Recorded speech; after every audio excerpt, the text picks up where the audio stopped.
Vamos falar da situação da Ucrânia hoje, dia 24 de outubro. São 7 horas da manhã aqui no Rio de Janeiro, 1 hora da tarde lá em Kyiv. Os russos continuam seus esforços para retirar a população civil de Kherson, evacuar eles para o lado esquerdo do rio de Dnipro. Estão fazendo isso agora cortando cabos de internet, cortando iluminação, alimentos e combustíveis. Está difícil para a população civil conseguir na cidade, tudo isso visando tirar a população civil de lá. Alguns dizem que é porque eles pretendem entregar a cidade para os ucranianos, mas agora o pessoal está dizendo que não, que na verdade é porque eles querem reforçar a presença militar ali. Estão tirando os civis para ajudar os militares. Em Bakhmut, os russos levaram 3 meses para conquistar um cruzamento que eles chamaram de cruzamento do Putin, porque uma vez que seria tomado, seria fácil continuar a expansão em Donetsk dos russos e coisa e tal. O fato é que eles tomaram isso há coisa de um mês atrás, não conseguiram manter. Hoje os ucranianos retomaram o tal do cruzamento do Putin. E vamos falar também sobre as bombas nucleares sujas que os russos estão acusando os ucranianos de quererem usar. Que lógica teria isso, né? Vamos ver esses assuntos em detalhes. Essas notícias foram sugeridas por Onça Vegana, Éder Sena e várias outras pessoas. Obrigado aí ao pessoal que sugeriu a notícia. Obrigado a você que está assistindo o nosso vídeo. Se você gosta do nosso conteúdo, por favor, deixe o seu like e se inscreva aqui no canal, né? Pois bem, como vocês podem ver aqui, em toda a Ucrânia está com alerta de... Até surgiram mais alguns agora. Está com alerta de mísseis. Então, essa manhã de segunda-feira lá na Ucrânia, que começou relativamente tranquila, com as cidades funcionando de forma normal, Kyiv, Lviv, todas elas, agora está já com a sombra de mais um ataque russo com mísseis e com drones iranianos. A gente não sabe a gravidade desse ataque, porque esses alertas acabaram de surgir, indicando que isso deve acontecer agora na parte da tarde lá na Ucrânia. A gente provavelmente vai falar sobre isso amanhã, se for algo significativo, né? Muitas vezes também tem esses alertas de mísseis e acaba sendo um alarme falso, ou acabam sendo muito poucos mísseis no final das contas. Vamos aguardar para entender o que está acontecendo lá, né? O que a gente tem de notícia principal aqui no front, a gente vai começar falando aqui sobre Kherson. Kherson, como vocês sabem, ele já está há alguns dias, os russos já ordenaram a evacuação de civis aqui de Kherson, a cidade que fica na margem direita do rio de Dnipro. Isso está acontecendo, os civis estão saindo, mas aí a coisa está piorando com o tempo, né?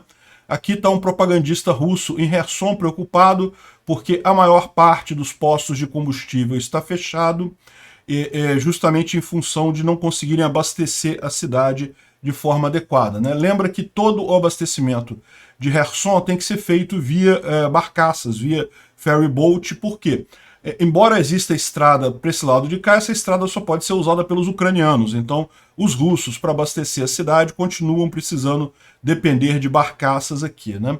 E os poucos postos que estão aceitando, que ainda tem combustível, só estão aceitando hryvnia, que é a moeda ucraniana, não aceitam mais rublos, que é a moeda russa, né? Além disso, está com falta de alimentos em praticamente todos os supermercados lá em Kherson. Dá para ver aqui que muitas prateleiras vazias estão com dificuldade de manter os supermercados abastecidos. E há quem diga que, na verdade, isso daqui é deliberadamente um esforço dos russos para justamente forçar a população a sair da cidade, né? Os russos também cortaram os cabos de comunicação, de telefone, de internet, e a cidade está... Vários distritos, vários locais de Kherson estão sem internet e sem celular por conta disso, né? Porque as antenas de celular muitas vezes também se comunicam usando cabos.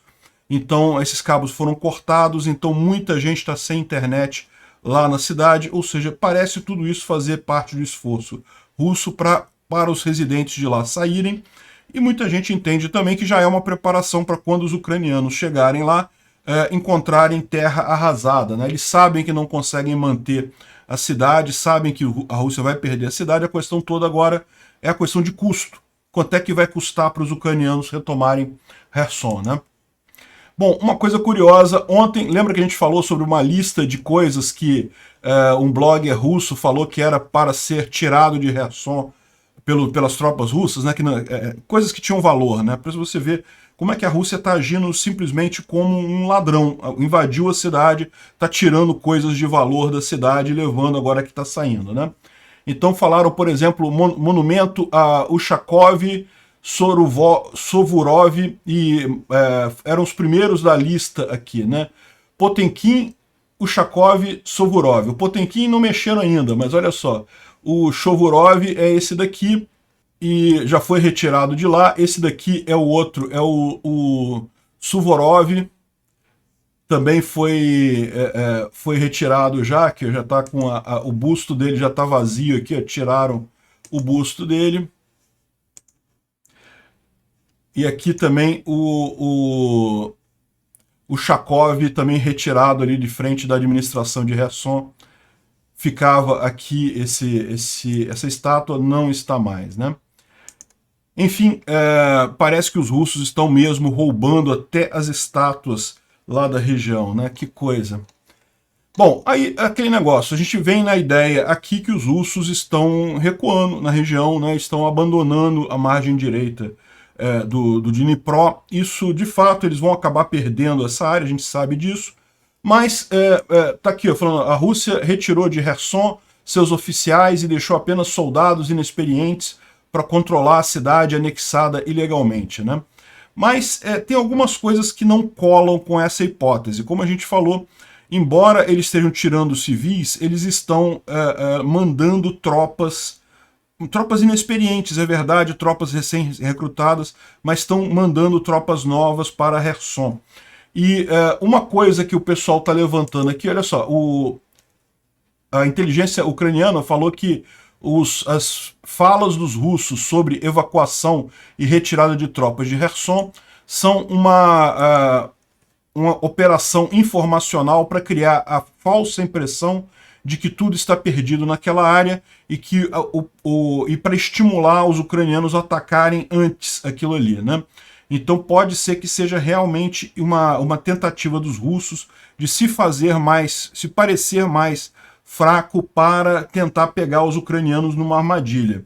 Segundo ele disse, não, de fato está havendo um aumento de tropas na região com o objetivo de derrotar nossas forças que estão avançando ali em Kherson.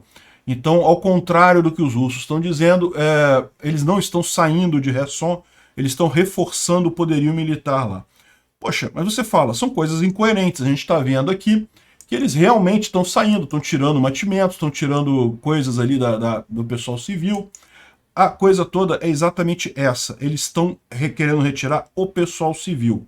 Por quê? Lembra como a gente explicou para vocês que tudo para alimentar Kherson agora tem que passar por barcas através do rio Dnipro, né? Os ucranianos destruíram as pontes que haviam aqui e mesmo a represa de Nova Kakhovka é difícil deles usarem porque houve vários ataques ucranianos em regiões-chave ali. Os ucranianos não atacaram a represa em si, mas estradas chegando ali, né? Aquela pontezinha sobre a Eclusa. Enfim, os russos acabam tendo que usar muito mais ferry boat para abastecer todo esse lado direito, essa margem direita do rio Dnipro. E aí o que acontece? A população consome muita coisa. Então essas barcas acabam sendo divididas entre a população civil e os militares. O que os militares estão querendo fazer? Estão querendo tirar a população civil, tirar todo mundo de lá, justamente para as barcaças agora, para esse serviço de ferry boat, passar a ser usado exclusivamente pelos militares. Assim, eles poderiam aumentar um pouco a capacidade de suprimento das tropas deles na margem direita do Dnipro, né? Como a gente explicou há algum tempo atrás, as tropas russas nessa região aqui exigem em torno de 4.000 toneladas diárias de mantimentos, munição, enfim, combustível, de um monte de coisa. E os russos só estavam conseguindo mandar, depois da destruição das pontes, entre 1.200 e 1.300 toneladas por dia, o que significa que as tropas russas foram ficando desabastecidas com o tempo. Nesse momento elas estão muito fracas, por este motivo que os ucranianos estão conseguindo avançar aqui, tá? A gente ainda está sobre silêncio operacional, ou seja, os ucranianos não falam absolutamente nada sobre o que está acontecendo, mas a gente tem algumas informações aí que dão conta que eles já estariam muito próximos de Milov, e chegando aqui pelo norte. Então, ou seja, muito em breve a gente vai ter novidades aí com um avanço significativo dos ucranianos aqui. Mas o que os russos estão querendo fazer? Justamente mandar um monte de tropa para cá, tropas novas, para tentar segurar esse avanço ucraniano, só que eles sabem que tendo que abastecer essas tropas novas e os cidadãos em Kherson, isso fica mais complicado. Então eles vão parar, vão tirar os cidadãos, querem tirar toda a população civil para só usar as barcas, toda a capacidade que eles têm de atravessar o rio para os militares, né? Então isso é o que está dizendo justamente a inteligência ucraniana nessa região. Faz sentido, isso faz sentido sim, não quer dizer que vão ter sucesso. É aquilo que eu falei para vocês, de fato, eles vão colocar mais tropas nessa região, mas essas tropas novas são tropas inexperientes, tropas novatas, que vão acabar, vão ajudar alguma coisa, tá? Não descarto, é errado dizer que não vai mudar nada com os novos conscritos. Não, vai mudar, eles vão ter alguma vantagem, mas ainda assim vão estar muito aquém do exército ucraniano, que está muito melhor posicionado nessa região, né? Eu não sei o que os russos planejam, mas se eles fizerem ainda uma rotação de tropas, seria ainda melhor. Por quê? As tropas russas que hoje estão nessa região, são as melhores tropas russas que eles têm lá. Eles botaram o melhor que eles tinham nessa região, justamente porque os russos sabem que se eles perderem isso daqui, eles nunca mais conquistam essa região aqui de Kherson, né? Então vão tentar manter a todo custo essa margem direita aqui, pelo menos uma parte dela. Eles podem optar por segurar só a cidade de Kherson e aqui Kozatsk, né, que é a cidade aqui do lado de Nova Kakhovka. Pode ser que eles optem só por isso, mas eles vão fazer muita força para manter pelo menos um pezinho nessa margem aqui, porque eles sabem que no momento que eles perderem esse pezinho, nunca mais eles botam o pé ali, né? Enfim, essa é a situação aqui em Kherson. A gente não tem muita novidade em termos militares, justamente por conta desse silêncio militar, né? Mas teve alguns tiros de HIMARS aqui, ó, em Nova Kakhovka, numa planta que eu não vou me arriscar a dizer o nome dela aqui, mas alguma coisa que começa com Electro, ou seja, deve ser alguma... Vamos tentar. Elektromachinobundivny, deve ser isso. Uma fábrica que é usada pelos russos nessa região, e daí foi atingida hoje por HIMARS. Dá para ver que a explosão é grande, o que significa que provavelmente pegou alguma coisa de munição ali, houve realmente atingiu algum depósito de munição russo nessa fábrica, né? Eles estão falando aqui que foi algum desses prédios menores aqui, ó, atrás desse prédio aqui, esse prédio roxo aqui, esse prédio roxo aqui, né, marcado com roxo, né? Esse prédio vermelho é aqui atrás, ó. Então foi algum desses prédios menores aqui abaixo, atrás desse prédio maior que foi atingido, né? Ali na fábrica ali, né? Bom, mas não foi a única alvo que aconteceu nessa região. Dá para ver que ao longo da última semana foram atingidos diversos alvos aqui nessa região com HIMARS. Então eles estão falando aqui que eles desmilitarizaram, né? Ou seja, atingiram 23 armazéns, uma base russa, um checkpoint dos russos, né? Ao longo dessa última semana aí aqui nessa região. Então os HIMARS continuam funcionando com muita voracidade nisso daqui, né? Bom, vamos falar sobre o tal do cruzamento do Putin. Que coisa estranha isso, né? A gente ficou sabendo disso agora. Os russos levaram mais de 4 meses e as melhores tropas lá do grupo Wagner e perderam um monte de gente para chegar no perímetro de Bakhmut e agora já estão sendo retirados de lá em poucos dias foram retirados da região, né? Aqui ele fala já eu acho que foi então num outro post que eu li a parada do cruzamento do Putin, mas é esse cruzamento aqui, tá vendo? São duas estradas importantes que tem aqui chegando a Bakhmut, que os russos colocaram como um grande objetivo. Temos que pegar esse cruzamento. Quando a gente pegar esse cruzamento, aí Bakhmut cai, né? Quer ver? Ó? Vamos mostrar aqui que aqui dá para ver melhor. Aqui, evidentemente, ainda não mostra essa alteração. Isso aconteceu ontem. Vocês sabem, esse mapa que ele só se move quando há atualização do exército ucraniano. Isso ainda é informação que a gente tem da linha de frente, não é informação oficial. Então, é esse cruzamento aqui que eles estão falando, tá vendo? Entre a M03 e a T-1302 aqui nessa região.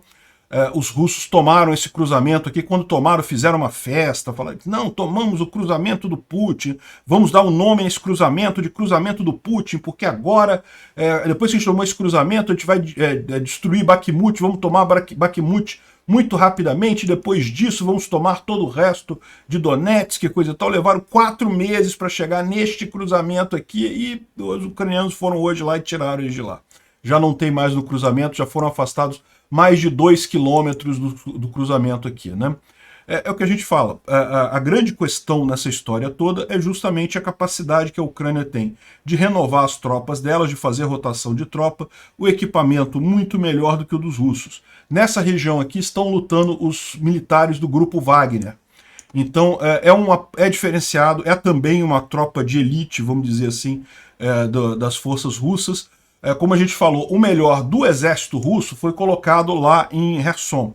Mas em termos de outras tropas, a gente tem também os Kadyrovitas, tem os Russisch, tem o grupo Wagner, tem um monte de outros grupos atuando aí também em paralelo, além do exército russo. Desses outros grupos todos, o grupo Wagner é o maior deles, é um grupo de mercenários muito ligados a Putin, que o dono desse grupo é um cara chamado Prigozhin, que contratou muitos ex-presidiários. Ex-presidiários não, na verdade, eles foram na prisão e recrutaram prisioneiros, né? A ideia é que justamente o Putin aprovou uma lei dizendo que prisioneiro que se oferecesse como voluntário na guerra teria uma série de benefícios, poderia até ser perdoado totalmente.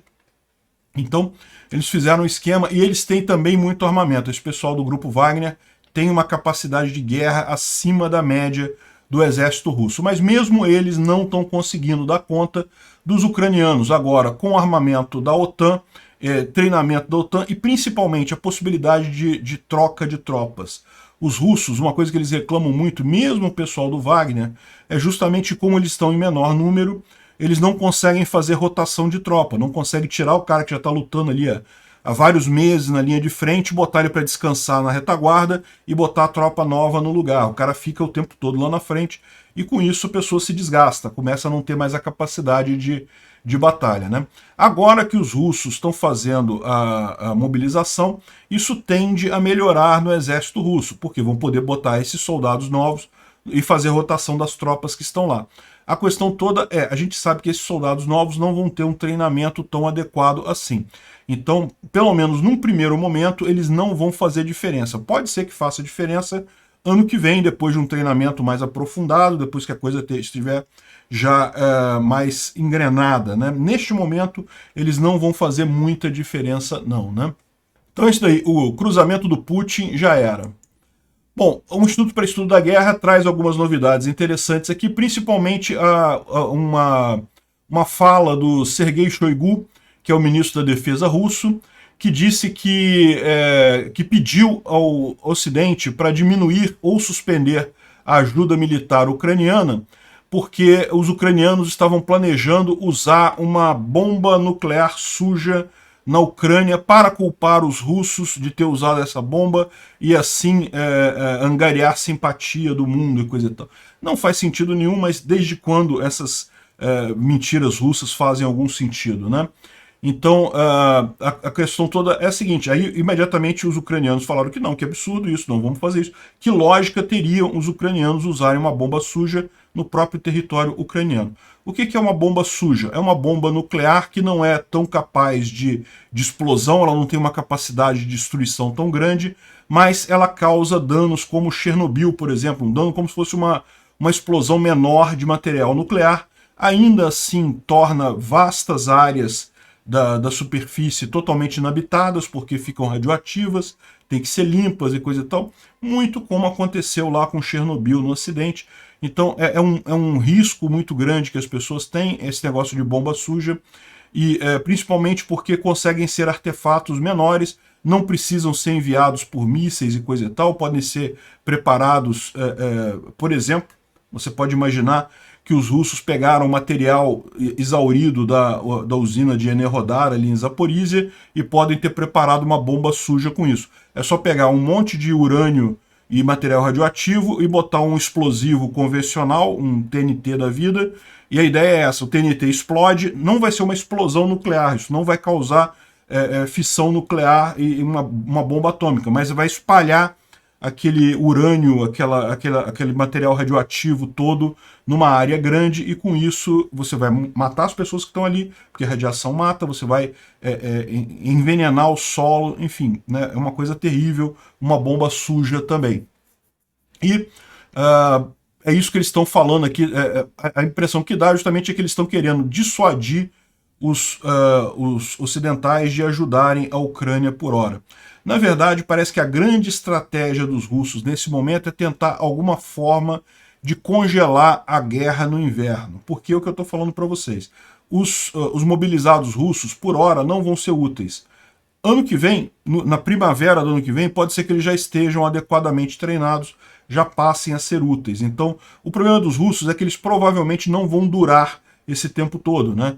Quando chegar a primavera do ano que vem, os russos já vão estar numa situação tão ruim, já vão ter perdido tanto território na Ucrânia, que não vai ter muito mais o que eles possam fazer com esses recrutas novos. Então o que eles querem agora, parece que esse é o objetivo dos russos, é congelar a coisa. Não, vamos parar, vamos fazer um cessar-fogo até ano que vem para, né? Enfim, é o que eles querem. Não vai adiantar, a Ucrânia não vai cair nessa, né? E outra coisa que eles estão dizendo é que, segundo o Instituto para Estudo da Guerra, é que é pouco provável que os russos usem uma bomba suja como um ataque de false flag, ou seja, os russos disseram que os ucranianos estão preparando a bomba suja. Isso sugere que pode ser os russos que estão fazendo isso. Mas ele está dizendo aqui que é pouco provável que isso aconteça, porque o uso de tal bomba suja seria imediatamente creditada aos russos e fatalmente faria a OTAN entrar nessa guerra e em poucas semanas chegar lá no Kremlin e tirar o Putin a dedada do palácio lá do Kremlin, né? Então isso tudo muito provavelmente é um blefe, mas é um blefe muito mal feito, o que significa que até de blefes bons os russos estão ficando em falta agora, né? O Dmytro Kuleba, que é um oficial do governo americano, disse que é falso, é lógico, é algo absurdo sugerir isso, e que os ucranianos usariam uma bomba suja. A Ucrânia ela é assinante do Tratado de Não Proliferação Nuclear, e não tem nenhuma bomba suja, e não tem planos para ter nenhuma. E, segundo os russos, normalmente acusam outros do que eles estão planejando fazer, né? E o Oleksiy Reznikov, que é o secretário de defesa ucraniano, falou que não há nenhuma possibilidade dos ucranianos fazerem isso. Inclusive ele convida inspetores da IAEA, que é a Organização Internacional de Energia Atômica, para inspecionar as instalações todas ucranianas para provar que não há nenhum interesse ucraniano nesse tipo de bomba. Não faria sentido de forma alguma, mas é importante deixar isso claro, justamente para encurralar os russos nessa narrativa. Eles não têm como dizer que foram os ucranianos que fizeram isso. Os ucranianos estão abrindo todas as instalações nucleares deles para as Nações Unidas para provar que eles não estão fazendo nada nesse tipo, né? E, bom, uma vez que ficou claro que esse blefe da bomba suja do Shoigu chegou nos canais oficiais, está todo mundo discutindo esse negócio assim, é muito pouco provável que de fato a Rússia use isso, como o pessoal explicou, porque ficaria muito claro que são eles agora. Uma vez que eles não vão ter como jogar a culpa disso na Ucrânia, eles sabem que usar esse tipo de coisa seria suicídio também. Eles estariam assinando o fim da Rússia, né? Bom, outros assuntos aqui. O Rishi Sunak deve ser provavelmente o próximo primeiro-ministro da Inglaterra. O Boris Johnson voltou para a Inglaterra, chegou a falar em se candidatar novamente a primeiro-ministro, mas no final das contas parece que negociou com o pessoal lá, seria melhor o Rishi Sunak assumir. Rishi Sunak é esse rapaz aqui. E só para... Por que eu estou trazendo esse assunto aqui? Porque ele também é pró-Ucrânia, ou seja, não há nenhum risco de assumir um primeiro-ministro na Inglaterra que tenha qualquer visão que seja diferente de pró-Ucrânia. Então, embora os russos estejam comemorando a saída da Liz Truss e coisa e tal, dizendo que, tá vendo aí mais uma que era pró-Ucrânia e tá caindo e coisa e tal, pode ser, mas vai entrar outra pessoa pró-Ucrânia também, pode ter certeza disso. até porque a Inglaterra é uma democracia e a maior parte do povo inglês está lendo corretamente essa situação. Nesse momento não há alternativa ética que não seja ajudar a Ucrânia, né? Todos os países deveriam estar fazendo isso. Bom, uma informação aqui sobre a mídia russa, eles falaram que investigaram o que causou a queda daquele avião Su-34 lá em Iyersk, né? Lembra, então, é o primeiro dos 2 aviões que caíram na Rússia, né? Caiu aqui em Iyersk, aquele avião que atingiu o prédio, deixou 14 mortos no total. Segundo eles, foram 2 gaivotas que entraram na turbina e causaram o dano, e daí o avião não conseguiu ganhar altura e acabou caindo ali nos prédios, né? Ou seja, aparentemente foi um acidente mesmo, né?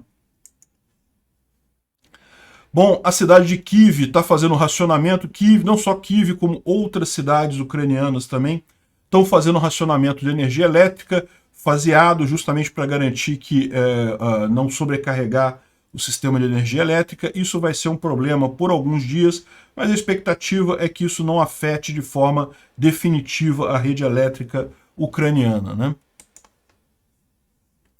Outra coisa, vocês sabem, Israel ainda não está ajudando a Ucrânia diretamente, porque tem muitos contatos com a Rússia. O pessoal fala também que tem uma comunidade judaica muito grande dentro da Rússia, então eles não querem melindrar essa cooperação. De qualquer forma, eles destruíram uma fábrica iraniana de drones em Damascus, na Síria, na noite de sábado. Parece que eles sabem onde ficam todas essas fábricas de drones no Irã, porém a maior parte delas fica subterrânea em lugares muito difíceis de serem atingidos dentro do Irã, né? Daí a dificuldade de destruir essas fábricas. Mas as fábricas que são mais fáceis são justamente aquelas que ficam em países satélite. Por exemplo, parece que eles têm fábricas também no Iêmen. O Iêmen é um outro país ali da Península Arábica que está também em guerra.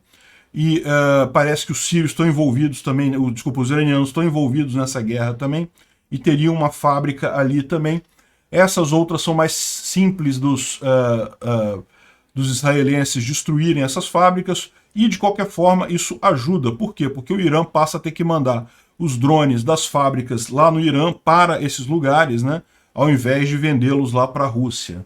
Bom, e um último assunto, vamos falar sobre crianças ucranianas, né? Aconteceu aqui um bate-boca na televisão russa entre esses 2 caras aqui, ó, esse sujeito aqui, eu não vou saber o nome deles, esse outro cara aqui, ó, é o Anton Krasovsky, que é um dos comentaristas de guerra lá, né?